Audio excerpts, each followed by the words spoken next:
hay una diplomacia que en efecto la hay, pero es una diplomacia más activa y yo creo que eso es importante, ¿no?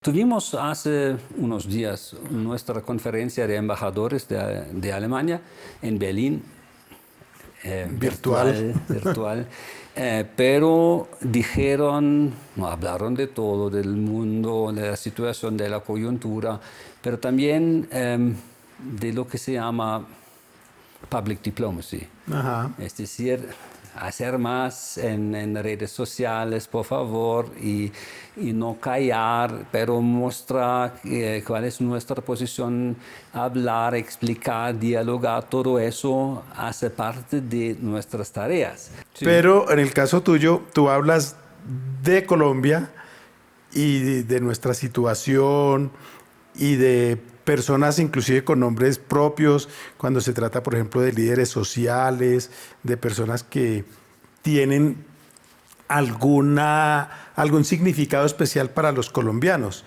¿No has recibido algún mensaje, reproche, indirecta de alguien, de algún funcionario del gobierno colombiano?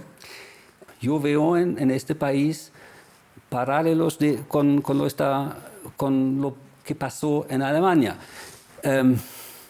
En la reunificación, por ejemplo, tuvimos el problema de unir dos países diferentes, con 40 años de experiencias diferentes, con una cultura diferente, a veces con un idioma un poco diferente.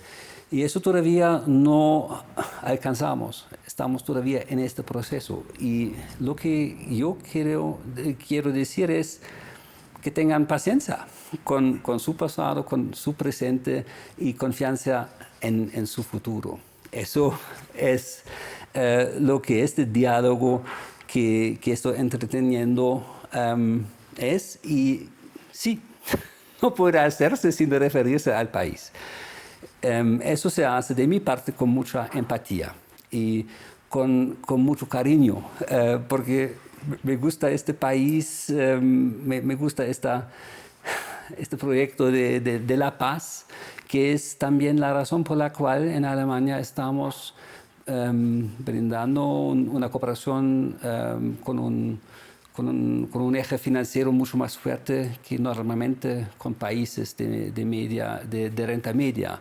Eso se explica con la paz. Es la paz que nos interesa y que creo también interesa a los colombianos.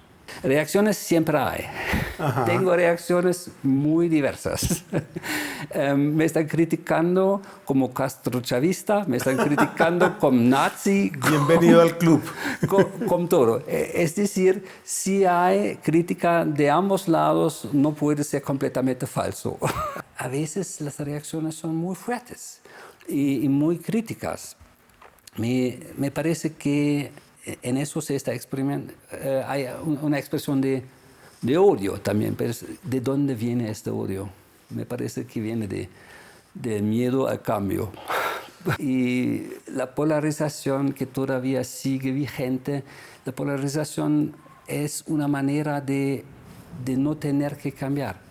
Es fijo. Hay los amigos y los enemigos, y entre ellos no hay ningún espacio. Y el mensaje que quiero compartir con Colombia es que sí hay un espacio muy grande entre el blanco y el negro, entre sí y no. Hay 1000 matices. Ajá. Y eso es la riqueza de una sociedad democrática, de un intercambio. No hay muchos consensos. Eso sí, pero el consenso no es lo que vamos a lograr. No hay que superar las diferencias, pero convivir con diferencias. Ajá. No comparto todas las opiniones que tienes tú. En la familia tampoco tenemos las mismas opiniones sobre todo. Es normal. Y claro, ver las cosas de perspectivas diferentes es lo que hay que aprender, porque no pasa nada, no duele.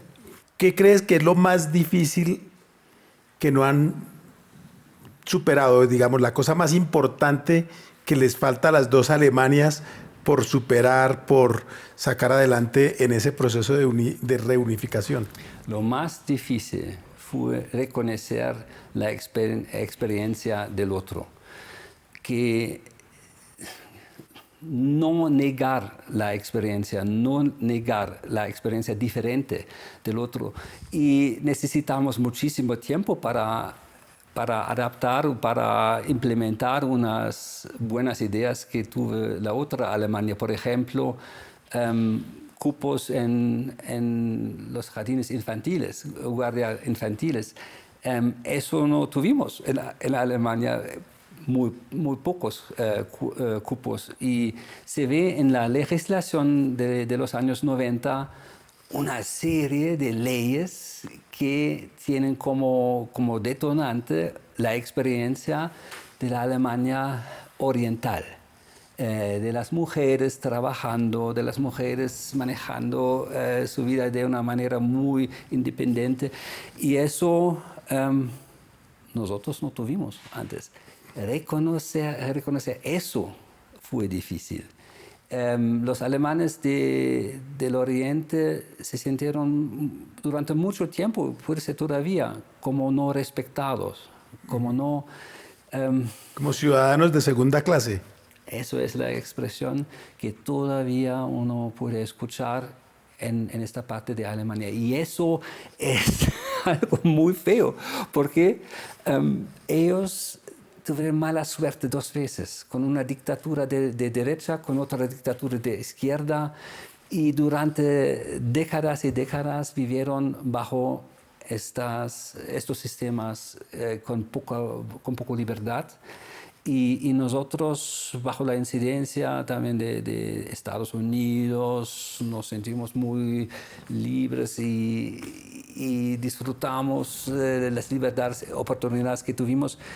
Y es muy injusto que no estamos mirando a los hermanos y hermanas de la otra Alemania con mucho respeto por esta experiencia muy dolorosa. Pero en ese proceso se ha generado un ambiente propicio para que el populismo y la extrema derecha, los de AfD, logren conseguir muchos seguidores a punta de promesas que son vacías, ¿o no? Sí, una cosa que pasa en esta parte de Alemania es muy interesante, una confianza muy baja en el Estado. Por ejemplo, todas las medidas de bioseguridad que fueron y siguen siendo muy importantes, no se implementaron, no se acataron con facilidad en la otra parte de Alemania, porque dijeron, eso no lo creemos, hay algo detrás, el Estado quiere quitarnos las libertades, y eso muestra que 30 años después sigue esta desconfianza en el Estado, que es un Estado diferente, y yo tengo mucha confianza en nuestro Estado, en respeto a los derechos humanos, transparencia, todo eso, pero ellos no. Su vida les ha mostrado que su Estado fue mentiroso, no fue transparente, y eso dejó sus marcas en la experiencia de esta gente. Por eso tan importante es la transparencia, establecer la confianza, porque sin eso, ¿cómo avanzar? Nosotros tenemos de alguna manera dos países y nosotros no encontramos, los colombianos, como la manera de acercar esos dos países, ¿no? ¿Cuál sería el consejo de esa experiencia? Tú ya dices que hay que aceptar al otro con sus diferencias y entablar un diálogo, no negarse a tener una relación, pero esa brecha existe. Y ustedes, los diplomáticos europeos sobre todo, han tratado de aproximar esas dos posiciones. Pero, ¿cuál sería un primer paso en la búsqueda de la aceptación del otro? ¿Cuál sería ese primer paso? Yo tengo una idea muy básica. ¿De qué se trata? No se trata de un discurso sobre el pasado. La paz, no la paz, otra paz. Eso hace parte del pasado. Muy importante, pero más importante aún es mirar hacia adelante. ¿Qué futuro quiere este país? Y eso debería permitir a ambos lados de liberarse un poco de esta obsesión por el pasado para decir cómo Colombia debe verse en 10 años.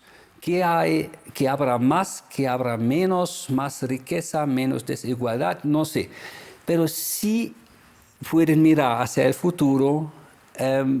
Yo creo, yo estoy convencido que será más fácil hablar del futuro que quieren, con qué, sin qué, que hablar del pasado y de esta paz que desde hace el referendo, no, se llama Plebiscito.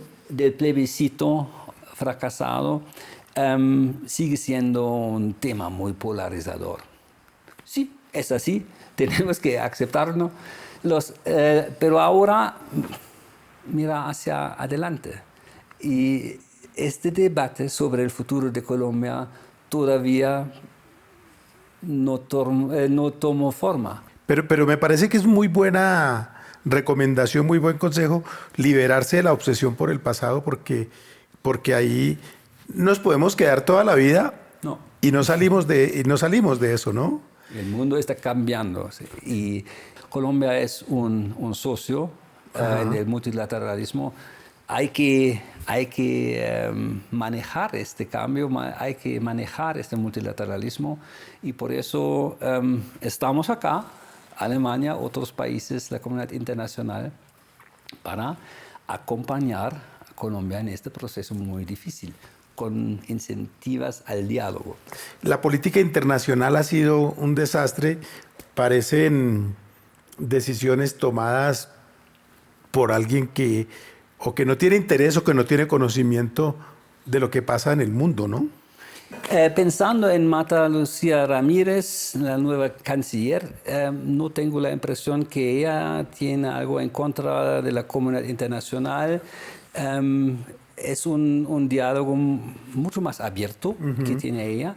Pues ya hay diálogo, es que antes no había. Sí, pero eso es una muy buena noticia. Un buen avance. Invitar al CIDH. Invitar al CIDH fue una muy buena idea porque Colombia no tiene, como dice ella, no tiene nada que esconder. Y si hay algo que se descubre que no es bueno, hay que cambiarlo. Es un programa muy lindo. Tú decías que te gusta mucho este país y ahora quiero que contestes sin diplomacia. ¿Qué no te gusta de Colombia?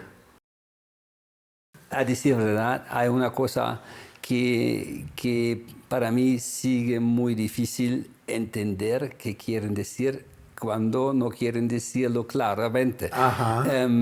Y eso nunca voy a acostumbrarme a eso. Recibiendo cartas de 3 páginas, se habla de algo, no sé de qué, en la primera página, en la segunda, y al final se puede adivinar un poco qué quiere decir. Y es una cortesía que puede ser es cortesía o puede ser que es miedo de expresar las cosas demasiado claras por miedo de tener una reacción muy fuerte y negativa. Y si un día en Colombia hubiera una claridad más grande en el diálogo, sería una buena noticia. De todas estas comunidades que has visitado, ¿cuál ha sido la zona que más te ha impactado, que más te ha llamado la atención, que más te ha interesado en todos estos viajes que has hecho? Tengo que admitir que no hice tantos viajes, sobre todo por la pandemia. Sí. Pero todavía estamos pendientes de de un viaje al Pacífico, Nuquí, no sé, eso me parece muy interesante. Lo que vimos y lo que nos ha gustado, el eje cafetero, pues muy agradable, el clima, el Caribe, claro. Nariño me parece muy lindo, pero no hay un acceso fácil y seguro. Y eso es una limitación del libre movimiento por este país que yo siento mucho. ¿Cómo ves el nivel de los análisis, las observaciones, la opinión en la prensa colombiana sobre nuestra realidad? No, hay artículos muy buenos, muy bien hechos, pero a veces lo que me llama la atención es la falta de seguimiento. Hay un artículo hoy, gran problema en el país, un análisis muy bien hecho, y mañana ya no se habla de eso. Y en una semana tampoco. Por eso es algo que todavía no entendí. Yo creo que la conclusión de todo esto es que tenemos que entender que hay que aceptar que el otro, así sea muy distinto de mí, tiene puntos válidos y tenemos que aprender a asimilarlos, ¿verdad? Sí, la idea que el consenso consiste en un acuerdo total, que los demás están diciendo lo mismo que estoy pensando yo, eso puede funcionar en una familia, en un grupo muy pequeño, pero no en una sociedad más compleja, con realidades diferentes, con perspectivas diferentes. Y en estos grupos no podemos tener el consenso de un pequeño grupo que a veces en las redes sociales se encuentra en las burbujas que están sugiriendo una vida en un consenso falso. La naturaleza humana no es preparada a la complejidad de nuestra vida moderna, en la globalización, en sociedades con opiniones diferentes, con grupos diferentes. Al dentro de un grupo podemos tener un consenso muy fuerte, pero entre grupos ya no. ¿Y cómo manejar esta diversidad? Uno tiene que convivir con diferencias y no percibir la diferencia como amenaza de mi vida. No lo es. Pues muchísimas gracias, embajador, por este rato, por esta conversación, y esperemos que no sea la última, que tengamos más ocasiones de hablar de nuestros países. Muchísimas gracias, con mucho gusto. Nos vemos otra vez. Muchas gracias. Gracias.